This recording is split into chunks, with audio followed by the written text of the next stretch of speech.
समाजवादी का पर्चा चाहिए। लोकतंत्र के चुनाव में बीहड़ के जंगलों जैसा दृश्य क्यों? जिला पंचायत अध्यक्ष चुनाव के बाद ब्लॉक प्रमुख चुनाव में छीना झपटी। उत्तर प्रदेश की राजनीति में मौजूदा समय में ऐसा चुनाव चल रहा है जहां जनता से सीधे चुनाव नहीं है और इस चुनाव में वो मजा आ रहा है जो बीहड़ के जंगलों में आता है, जहां कहीं कोई बाघ किसी आदमी को उठा ले जाता है या किसी जानवर को उठा ले जाता है। ऐसा जंगल जहां पर कोई डाकू किसी को दिन दहाड़े लूट लेता है या किसी की हत्या कर देता है। हूबहू ऐसे दृश्य आपको उत्तर प्रदेश में हो रहे जिला पंचायत अध्यक्ष के चुनाव में देखने को मिले। जिला पंचायत अध्यक्ष चुनाव के बाद अब बारी है ब्लॉक प्रमुख चुनाव की। जिला पंचायत अध्यक्ष चुनाव में कोई नामांकन नहीं करा पाया तो कोई वोट नहीं डाल पाया, तो कोई चुनाव में खड़ा हुआ तो खड़ा ही रह गया मगर चल नहीं पाया। तमाम सारी विभत्स तस्वीरें मीडिया के सामने भी आई, लेकिन उन तस्वीरों से किसी ने लोकतंत्र की हत्या की परिभाषा गढ़ी तो किसी ने सत्ताधारी पार्टी के लिए मास्टर स्ट्रोक भी बताया।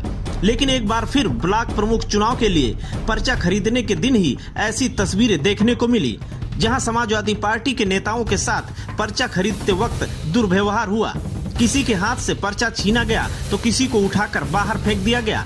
लेकिन जहां ये वाकया घटित हुए वहां के अधिकारी, वहां पुलिस के जवान भी मौजूद थे। आखिर अपना वो कौन सा कर्तव्य निभा रहे थे जिससे कि उनको रात की नींद आ सके। जिला पंचायत अध्यक्ष चुनाव में भारतीय जनता पार्टी ने बाजी मारी, लेकिन ब्लॉक प्रमुख चुनाव में तमाम सारे बड़े नेताओं के अपने लोग फिट होने की फिराक में हैं। ऐसे में प्रशासन का दुरुपयोग खुलकर किया जा रहा है। जिस संविधान के लिए चुनाव कराए जा रहे हैं, दिन दहाड़े उसी संविधान की हत्या जारी है।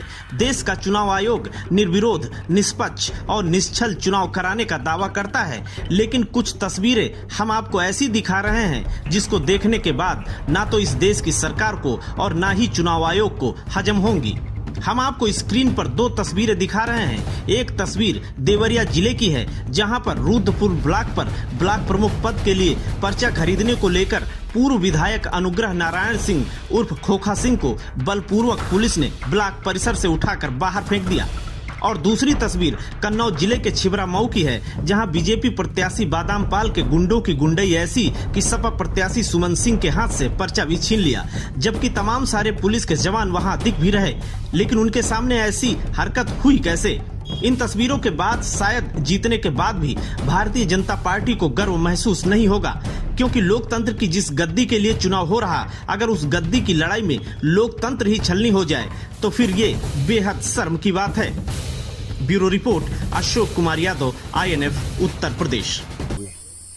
ब्लॉक परिसर पर जब पहुंचे तो वहां दोनों गेटों में ताला लगा हुआ था और वहां भाजपा के लोग भारी संख्या में टेंट लगाए हुए बैठे थे, जिसमें से असलहा लैस शराब भयंकर चल रही थी और ब्लॉक परिसर में घुसने नहीं दिया, गेट के अंदर जाने नहीं दिया, और जब जाने का प्रयास किया तो धमकाया, गाली गलौज किया, मारने का प्रयास किया, अपमान किया एक तरह से।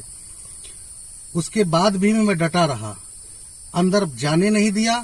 वहां पे कोई हमको अधिकारी कर्मचारी दिखाई नहीं पड़ा। उसके बाद 3 बजे तक मैं गेट पे खड़ा रहा। आखिरी में ये हुआ कि अब समय खत्म हो गया और समाजवादी पार्टी का कोई भी कार्यकर्ता हमारे साथ आज दिखाई नहीं दिया। हमें बड़ा अफसोस है कि हिलौली ब्लॉक समाजवादी का गढ़ माना जाता है। आज मैं अकेले विशेष परिस्थितियों में जंग लड़ता रहा। मैं समाजवादी का एक सिपाही हूं, मैं लड़ता रहूंगा। भाजपा वाले प्रताड़ित करते हैं तो करते रहें, उससे मेरे ऊपर कोई फर्क नहीं पड़ता। मैं चुनाव आयोग से अनुरोध करता हूं कि हमारी बातों को संज्ञान में लिया जाए।